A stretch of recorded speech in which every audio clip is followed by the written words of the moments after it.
So why is DNS vulnerable in the first place? So the fundamental reason is that the resolvers that issue the DNS query trust the responses that are received after they send out a query, regardless of where that response comes from. So sometimes these responses can be forged.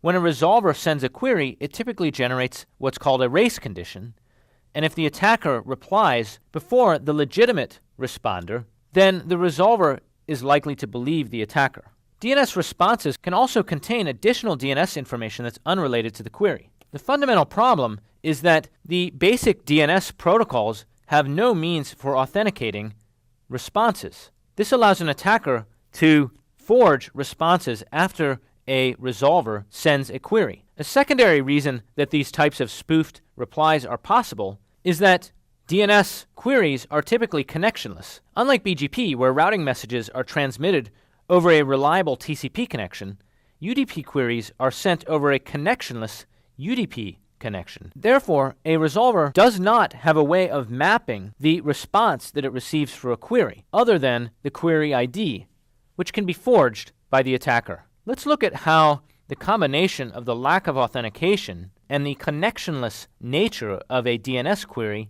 allows the possibility for cache poisoning.